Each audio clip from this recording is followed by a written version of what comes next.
যখন মাদ্রাসায় যেতাম মা কাঁদতে থাকতেন, যখন বাসায় আসতাম, বাড়িতে আসতাম, নামাজের বিছানা মা কাঁদতে থাকতেন। আমার বাবার বহু কান্না এখনো কানে ভাসে। তাহাজ্জুদের সময় নিজে হয়তো ঘুমিয়েছিলাম, বাবার কান্নার আওয়াজে ঘুম ভেঙেছে, নাম ধরে ধরে দোয়া করতেন। তো সন্তানদের জন্য বাবা মার দোয়া অনেক গুরুত্বপূর্ণ। মনে রাখবেন, সন্তান যদি অমানুষ হয় তার ডিসক্রেডিট আপনার, সন্তান যদি মানুষ হয় তার ক্রেডিটও আপনার। আমাদের সবচাইতে দামি সম্পদ, সবচাইতে দামি অ্যাসেট হলো আমাদের সন্তানগণ। আমরা যে সমস্ত সম্পত্তি গড়ে তুলি, জমি জমা, টাকা পয়সা, সেগুলো সব আমাদের এই সম্পদের জন্য, অর্থাৎ সন্তানদের জন্যই আমরা করি। অতএব তারাই হলো আমাদের সবচাইতে মূল্যবান সম্পদ। এই সন্তানদেরকে আপনি যদি হাফেজে কোরআন, আলেমে দ্বীন, আল্লাহ ভীরু, মুত্তাকি, পরহেজগার এবং ভালো মানুষ হিসেবে গড়ে তুলতে চান, তাহলে কয়েকটি বিষয় আপনাকে লক্ষ্য রাখতে হবে। নাম্বার 1, আপনার সন্তানকে ভালো মানুষ হিসেবে গড়ে তুলবার টার্গেট করতে হবে। সে স্কুলে পড়ুক কিংবা মাদ্রাসায় পড়ুক, আপনার টার্গেট হতে হবে, লক্ষ্য হতে হবে যে আমার সন্তানকে আমি মানুষের মতো মানুষ হিসেবে গড়ে তুলব। সে সৎ মানুষ হবে, আর কিছু হোক বা না হোক। সে ডাক্তার ইঞ্জিনিয়ার হতে পারুক বা না পারুক, সে বিসিএস ক্যাডার হতে পারুক বা না পারুক, সে সেনাবাহিনীতে ভালো কোনো অফিসার র্যাঙ্কে চান্স পাক বা না পাক, সে ভালো পরিচিত পপুলার কোনো আলেম বা তুখুর কোনো হাফেজ হতে পারুক বা না পারুক, সে যেন ভালো মানুষ হয়, সে যেন মুত্তাকি হয়, সে যেন পরহেজগার হয়।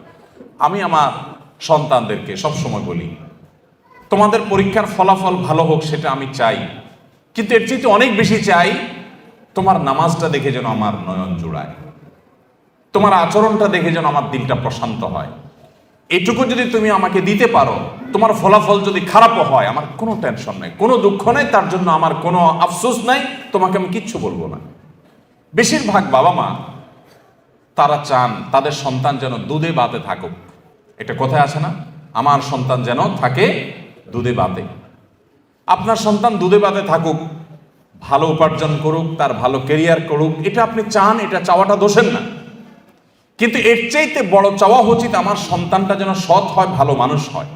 কয়জন বাবা, কয়জন অভিভাবক আপনি এই সমাজে দেখাতে পারবেন যেই অভিভাবক তার সন্তানকে বলে, বাবা তুমি অনেক বড় শিক্ষিত হতে পারো আর না পারো, তুমি সৎ মানুষ হবে? বরং উল্টা আমাদের সমাজে দেখি, সন্তানের জন্মের তারিখটা বেশিরভাগ বাবা মা ভুল লেখেন, ইচ্ছাকৃত ভুল না, মিথ্যা লেখেন। কেন?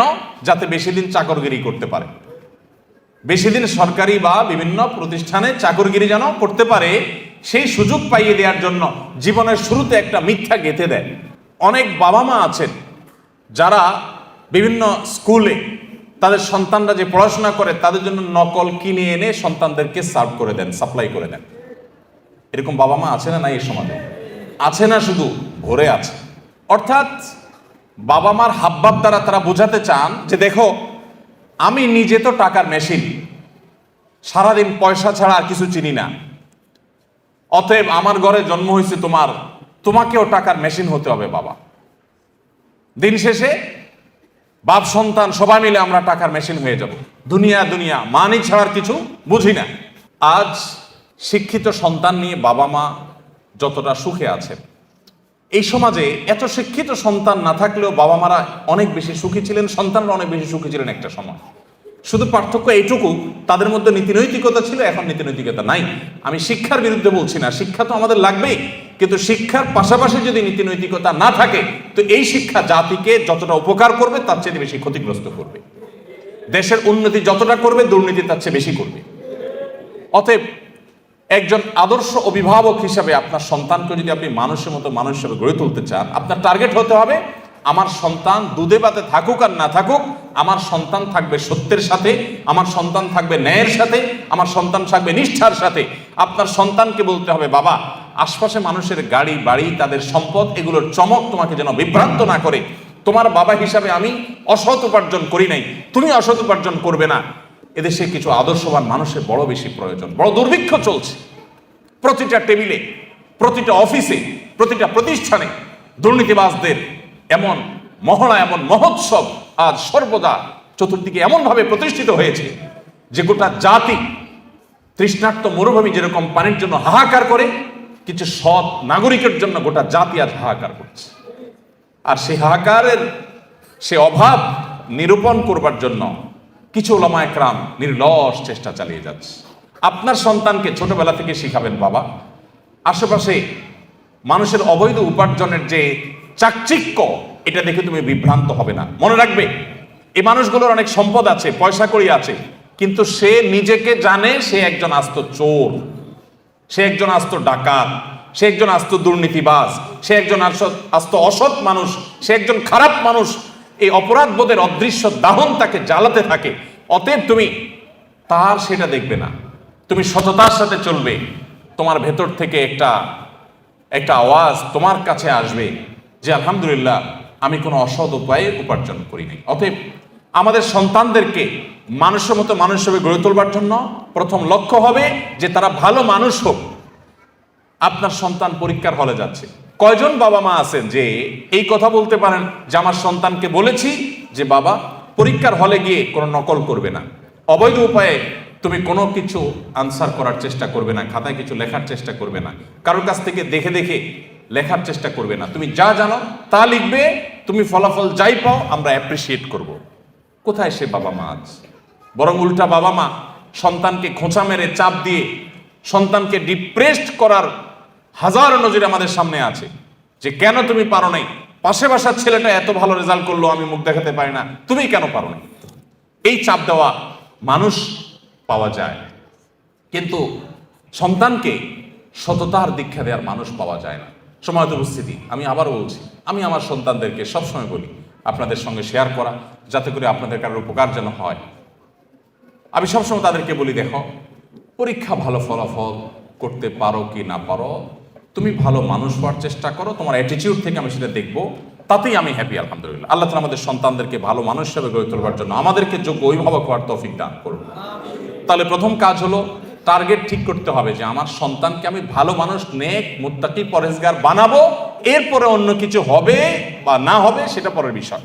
আমার প্রাথমিক টার্গেট থাকবে সে একজন পরোপকারী মানুষ হবে, সে একজন সমাজমুখী মানুষ হবে, সে একজন কল্যাণকামী মানুষ হবে, সে সমাজের সবার কাজ করবে, যেখানেই যাবে সে মানুষের উপকার করবে, কোনোদিন ক্ষতি করবে না, এই মানুষ হবে।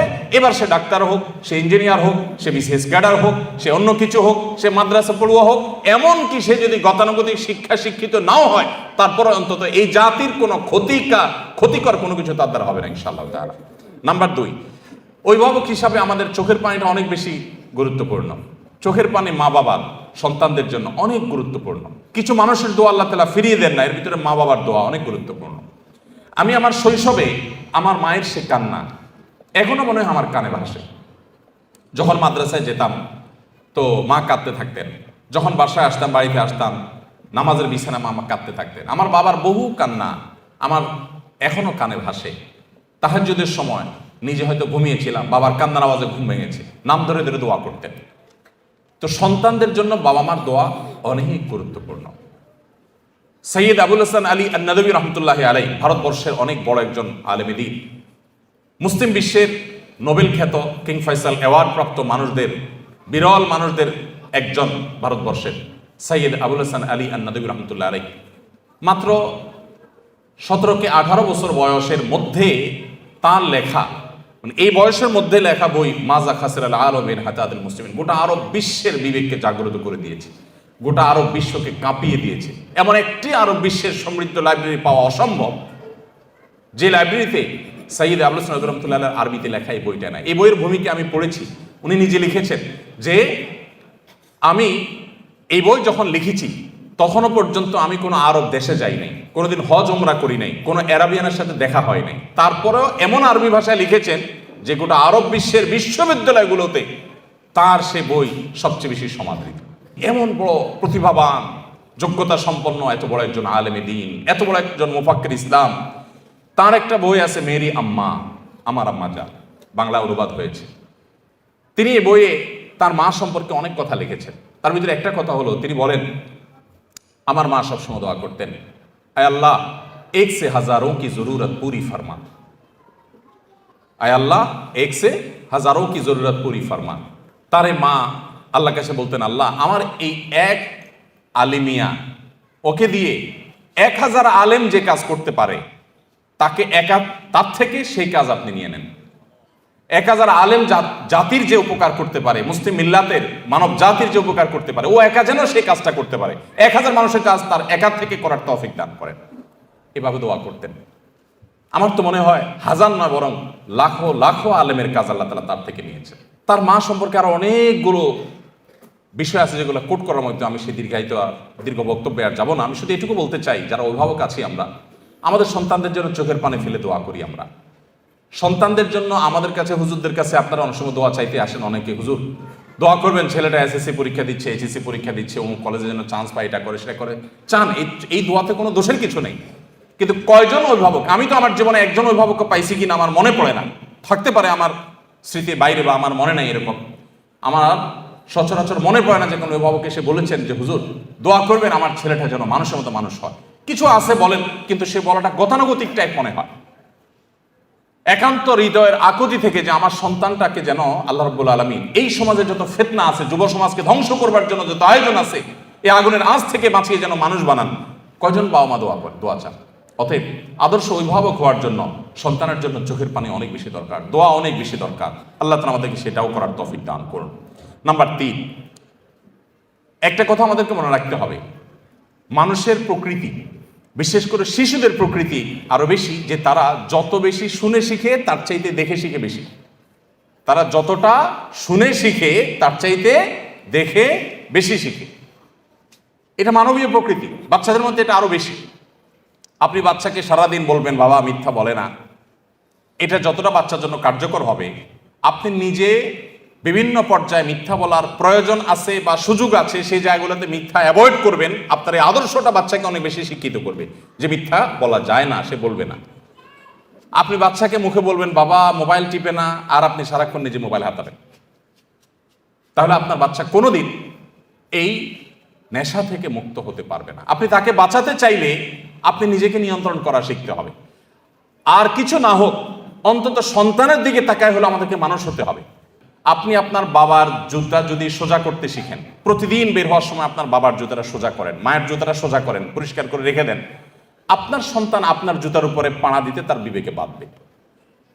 আর সারাদিন বলবেন বাবা মার সেবা করতে হয়, বই পড়াবেন, এগুলোতে সন্তান ততটা শিখবে না যতটা আপনার কাছ থেকে শিখবে। এই জন্য আপনি নিজের গরজে ভালো মানুষ হন বা না হন, অন্তত সন্তানের দিকে তাকে ভালো মানুষ হন। স্বামী স্ত্রী দুজন ঝগড়া করবেন, গালিগালাজ করবেন, হাতাহাতি করবেন সন্তানের সামনে, আর সন্তানকে বলবেন দেখো মিলেমিশে চলতে হয়, ভদ্র হয়ে চলতে হয়। সন্তান বলবে যে এগুলো বোধহয় কথার কথা, এগুলো আসলে আমলে নিতে হয় না, কারণ বাবা মা নিজেই তো আমল করেন না। আপনি মোবাইল টিপবেন আর ওই বলবেন এই পড়ালেখা করো, বই নাও, বই নিয়ে বসো, আর নিজে মোবাইল টিপতেছেন। তখন বাচ্চা মনে করবে কি জানেন? বাচ্চা মনে করবে যে আরে বাপ মা যেগুলো বলতেছে এগুলো বলতেছে মোবাইল নামক এই নিয়ামত থেকে আমাকে বঞ্চিত রাখবার জন্য। তা না হলে উনি টিপছেন কেন? এর মধ্যে এত সুখ যে উনি এটা থেকে এক মুহূর্ত থাকতে পারছেন না। নিশ্চয়ই এর ভিতরে রাজ্যের সকল সুখ এই মোবাইলের মধ্যেই আছে। বাচ্চা সেটার জন্য ঝাঁপায় পড়বে। এই জন্য মুখে কথা কম বলে বরং নিজেরা মোবাইলগুলোকে নিয়ন্ত্রণ করেন। অপ্রয়োজনে সারাক্ষণ রুগীর মতো এটা টিপি না করে লিমিটেড সময় কাজ করে বাচ্চাদেরকে সময় দেন। আল্লাহ আমাদেরকে তৌফিক দান করুন। তাহলে সন্তানের সামনে মডেল হয়ে যেতে হবে, ভালো মানুষের মডেল হয়ে যেতে হবে। আপনি যেটা চান সন্তান হোক সেটা আপনি নিজে করে সন্তানকে দেখাবেন। আপনার তাহাজ্জুদের কান্নায় আপনার সন্তানের যদি ঘুম ভাঙে, এই সন্তানকে ফজরের জন্য ডাকা লাগবে না ইনশাআল্লাহ। কিন্তু আপনি নিজে যদি কোনো রকম ডুমায় ফজর নামাজ পড়েন, এরপরে বাচ্চাকে ডাক করেন, এটা খুব বেশি কাজে আসবে না। চতুর্থত যে পয়েন্টটি আমি বলতে চাই তা হলো সন্তানদেরকে সময় দিন। আমাদের এখন ব্যাপারটা হয়ে গেছে পরীক্ষার চিন্তা যে ছাত্রের আর পড়ালেখা করার সুযোগ হয় না সেই ছাত্রের মতো। এটা কথা আছে না যে পরীক্ষার টেনশনে কি পড়ালেখার সুযোগ হয় না।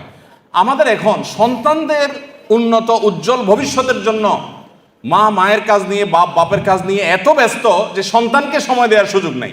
যে সন্তানের জন্য আপনি এত কিছু উপার্জন করবেন সেই সন্তানকেই আপনি সময় দিচ্ছেন না, তাহলে আপনার চেয়ে বোকার কে হতে পারে? সন্তানদের সময় দিন। আমি নিজে আলহামদুলিল্লাহ অনেক দিন থেকে একটা প্র্যাকটিস শুরু করছি, আপনাদের সাথে শেয়ার করি, কেউ আমল করতে পারেন। সেটা হলো যে অফিস টাইমের পর আর মোবাইলে আমি কোনো আপনার অ্যাক্টিভ থাকি না। বেশিরভাগ সময় হয় এরোপ্লেন মোড করে ফেলি, আর নাহলে বন্ধ করে ফেলি, আর নাহলে সাইলেন্ট করে ওটাকে গাড়িতে রেখে, অফিসে রেখে, ডেস্কে রেখে তারপর বাসায়। এবং পুরো সময়টা বাসা যতক্ষণ থাকা হবে ততক্ষণ ফ্যামিলিকে সময় দেওয়া হবে। এটাতে কিছু ক্ষতি হবে, প্রতিষ্ঠানের ক্ষতি হবে, অফিসের ক্ষতি হোক, তার চাইতে লাভ অনেক বেশি হবে। যারা বিভিন্ন প্রতিষ্ঠান পরিচালনা করেন, অনেক কাজ কাম আছে, প্রয়োজন একটা বাটন ফোন নিয়ে নেন যে এইটা থেকে এতটা পর্যন্ত বাটন ফোনে আছে, আমার ফোনটা অমুকের কাছে থাকবে, ইমার্জেন্সি কিছু হলে আমাকে জানাবা, আদারওয়াইজ আমি নাই, বাচ্চাদেরকে সময় দিব। বেশিরভাগ বাপ দেখবেন বাসায় ঢুকতে ঢুকতে মোবাইলে কথা বলতে, হ্যাঁ ভাই ঠিক আছে অমুক জায়গায় এতটা মাল পাঠায় দেন, এসব বলতে বলতে ঢুকে। কে দরজা খুলছে সেটাও বাপে দেখে না, আবার বাইরে হয়ে যাচ্ছে সকালে, তখন আবার মোবাইলে, হ্যাঁ আসতেছি এই যে নামতেছি সিঁড়িতে, বলতে বলতে বাইর হয়। তো আপনি সারাক্ষণ আবার বাসায় যতক্ষণ আছে ততক্ষণ মোবাইল নিয়ে ব্যস্ত আছে, মাও ব্যস্ত, বাপও ব্যস্ত। বাচ্চাদের যে কি অসহায়ত্ব এই সময়টাতে, আমি তো মনে করি এই সময়ে প্রোডাক্টিভিটির জন্য মোবাইল নিয়ন্ত্রণ করা ছাড়া কোনো দিন সম্ভব না আজকের বাস্তবতায়। আলহামদুলিল্লাহ আমরা এটা শুরু করে দিয়েছি এবং এর সুফলটা আমরা পাচ্ছি আল্লাহর রহমতে। আমি অনুরোধ করবো আপনারাও সেই সময়টা দিবেন। শুধুমাত্র সময় দেয়া বলতে বাচ্চাদের সাথে গল্প করানো, সব দিক থেকে আপনি তাদের খেলার সাথী হবেন। আপনার বাচ্চা কার সাথে খেলতে গিয়ে নষ্ট হবে, আপনি সেটা কেন হতে দিবেন? আমি আমার বেশ কিছুদিন থেকে প্র্যাকটিসটা করি, তবে গত প্রায় মাসখানেক যাবৎ হবে বা তার সাথে কম বেশি হবে, এই সময় ধরে আমি আমার বাচ্চাদের সাথে নিয়মিত খেলাধুলা করার চেষ্টা করি। যদি আমি বাড়িতে থাকি তো খেলা মিস নাই বাচ্চাদের সাথে, প্রতিদিন 1 ঘন্টা মিনিমাম বাচ্চাদের সাথে খেলি প্রতিদিন। অন্য যত ব্যস্ততা থাকুক, সব ব্যস্ততার সাথে বড় ব্যস্ততা আমার সবচেয়ে বড় সম্পদ আমার বাচ্চারা। অতএব তাদের সাথে আমি খেলার সাথী হব। কোন বাচ্চার সাথে খেলতে গিয়ে সে নষ্ট হবে না হবে, আমি সময় দেবো তাদেরকে, এবং তাদের গল্পগুলো আপনি শুনবেন, আপনি নিজে তাদেরকে গল্প বলবেন, তাদের পড়ালেখার সাথী হয়ে যাবেন, মেশার চেষ্টা। বেশিরভাগ বাবা মা সন্তানকে সময় দিতে চান না, টিচারের কাছে দিয়ে রাখেন, আপনার কাজের বুয়ার কাছে দিয়ে রাখেন, অমুকের কাছে দিয়ে রাখেন, তমুকের। মায়েরা তো আজকাল বাচ্চাদেরকে ভালো করে নাস্তাও দিতে রাজি না। আমরা যারা মাদ্রাসা চালাই আমরা জানি, টিফিন দিয়ে দিবেন কি অল টাইমের একটা প্যাকেট ধরাই দিবেন, রেডিমেড কিছু ধরাই দিবেন। আপনার বাচ্চাকে আপনি রেডিমেড এগুলো দিয়ে দিচ্ছেন, আপনি বুড়ো হন এই বাচ্চা আপনাকে বৃদ্ধাশ্রমে পাঠাবে, এরকম অল টাইম ধরাই দিবে। বাচ্চাকে হেলদি কিছু একটু রেডি করে দেন, ভালো কিছু একটু নিজে রান্না করে দেন। মায়েরা আজকাল অলস, ওই রেডিমেড কিছু দিয়া যেতে পারলে বাঁচে। বাপেরাও অলস, বাচ্চাকে সময় দিতে রাজি না। সার পড়াক, আপনি নিজে আপনার বাচ্চাকে কদিন পড়ান। এই জন্য বাচ্চাদেরকে সময় দিবেন। সময় না দিলে বাচ্চারা কখনো মানুষ হওয়া এটা সম্ভব না। যত বাচ্চা মানুষ হয়েছে দেখবেন বাবা মা অনেক বেশি তাদেরকে সময় দিয়েছে। 5 নম্বর যে পয়েন্ট আমি বলতে চাই তা হলো হালাল উপার্জন আপনার বাচ্চাকে সৎ মানুষ হতে সাহায্য করবে। আপনি হারাম উপার্জন করবেন, 2 নম্বর কামাই করবেন, আর আশা করবেন যে আল্লাহ বেলগাছে তুমি তাল দিয়ে দাও মালিক, মাবুদ। মালিক শুনবেন না, মালিক আপনার বেলগাছে তাল দিবেন না। আপনি তাল গাছে তাল আশা করতে পারেন। চুরিদারির টাকা, 2 নম্বরের টাকা, ঘুষের টাকা, দুর্নীতির টাকা দিয়া সন্তানরে মানুষ করবেন, বড় করবেন, এরপরে যে হুজুর কাছে দিয়ে হুজুর এরে বড় আলেম, বড় হাফিজ, বুজুর্গ আল্লাহ বানায় দেন, সম্ভব না। এই জন্য হারাম উপার্জনের কুপ্রভাব সন্তানের উপর অনেক বেশি পড়ে। এই জন্য সন্তানকে মানুষের গড়ে তোলার জন্য হালাল খাবার খাওয়ান। মায়েরা আজকাল ছোট পোলাপানের পিছনে খাবার নিয়ে যে পরিমাণ দৌড়ায়, যে পরিমাণ পাগল পড়া থাকে, যেখানেই যাবেন মাদের দেখবেন একটাই পেরেশানি, সেটা হলো যে বাটি নিয়ে চামচ নিয়ে বাচ্চার পিছনে পিছনে গুড় করে। কেন? বাচ্চা খায় না। বাচ্চাকে খাওয়ানোর জন্য যত চেষ্টা আপনি করেন, হারাম খানা যেন না খায়, হালালটা যেন খায়, সেই চেষ্টা যদি তার সিকিভাগও করতেন, এক একটা আল্লাহর ওলি এমনি হয়ে যেত। এই জন্য আমার সন্তানের পেটে কোনো হারাম যেন না ঢুকে, সেই চেষ্টা আমাদেরকে করতে হবে। 6 নম্বর যে পয়েন্টের কথা বলতে চাই তা হলো তাদেরকে ভালো পরিবেশ দিতে হবে। বেশিরভাগ সন্তান নষ্ট হয় পরিবেশের কারণে। সেই পরিবেশটা শিক্ষা প্রতিষ্ঠান হতে পারে। যে শিক্ষা প্রতিষ্ঠানে বাচ্চা ভালো, আমি আমার বাচ্চাকে মনিটর করব যে বাচ্চার প্রোগ্রেস কি, সে সেখান থেকে ভালো হচ্ছে না খারাপ হচ্ছে, তাকে ভালো পরিবেশ দিতে হবে। যেই প্রতিষ্ঠানে ছেলেরা ভালো, ওস্তাদরা ভালো, শিক্ষকরা ভালো, তাদের আমল ভালো, তরবিয়ত ভালো, এগুলো মনিটর করতে হয়, সেখানে আমার বাচ্চাকে দিব। যে প্রতিষ্ঠানে যায় শিক্ষার সাথে কুশিক্ষা শিখে আসে, সেখানে আমার বাচ্চা দিব না। তাকে ভালো পরিবেশ, কারণ সে নষ্ট হবে ভালো খারাপ পরিবেশে গিয়ে। একটা পচা আলু যদি আপনি 1 বস্তা ভালো আলুর পাশে রেখে দেন, দেখবেন আশপাশে 2টা প্রথম পচবে, এরপরে 4টা পচবে, পচতে পুরো বস্তা পচে শেষ হয়ে যাবে। খারাপ জিনিসের প্রভাব এত বেশি। অতএব আপনার বাচ্চা, আপনি যে ফ্যামিলির সাথে বন্ধুত্ব থাকবে, বন্ডিং থাকবে, আসা যাওয়া থাকবে, আপনি দেখবেন সে ফ্যামিলি বাচ্চাগুলো কি করে। ওইগুলো গেমে আসক্ত, ওইগুলা কার্টুন দেখার রুগী। তো আপনি নিশ্চিত থাকেন আপনার বাচ্চার ভিতরে কুপ্রভাব আসবেই আসবে। আপনি সেই ফ্যামিলি বাচ্চার সাথে মিশবেন যারা এই গেম, কার্টুন আর এই সমস্ত আজেবাজে জিনিসে আসক্ত নয়। আজকাল যত বাচ্চা কাচ্চা আছে দেখবেন বেশিরভাগই আমার কাছে অসুস্থ মনে হয়। অসুস্থ মনে করেন বাসায় কোনো মেহমান আসছে, দেখবেন চিপিচ্ছি পোলাপান এরকম ঠুস করে শুধুমাত্র গুলি দেখায়। কারণ সারাদিন সে কার্টুনে কি দেখে, এসব দেখে। সব বাচ্চা দেখবেন, বেশিরভাগ বাচ্চা দেখবেন ক্রেজি হয়ে উঠতেছে, তাই না? খুব জেদি হয়ে উঠতেছে। মা বাবা আবার গর্ব করে বলে বাচ্চাটা অনেক রাগী, মানে মনে হচ্ছে যে উনি অনেক গর্ববোধ করতেছে। এটার কারণে বাচ্চা যে অসুস্থ এটা জানেই না। আমরা আমাদের শৈশবে যেসব বাচ্চা কাচ্চা দেখছি এখনো মনে পড়ে, আমাদের বয়সের যারা আছেন, আরো সিনিয়র যারা আছেন তারা জানেন, বাচ্চা বেশিরভাগ ওই যে ভেদা মাছের মতো ছিল, চুপচাপ থাকে, এরকম বাচ্চাদেরকে বেশিরভাগ দেখা যাইতো। বেশি ক্ষুধা লেগে গেছে, ব্যথা পাইছে, একটু কামতো টানতো। আর এখন পোলাপান 1.5 বছর 1 বছর থেকে পোলাপান দেখা যায় এমন ক্রেজি যে চুন থেকে নুন করছে তো সব ভাঙচুর শুরু করে দেয়, তাই না? কারণ সারাদিন কার্টুনে এবং সারাদিন ভিডিও গেমসে সে ওইগুলোই দেখে, মার কাট ছাড়া আর কিছু নেই।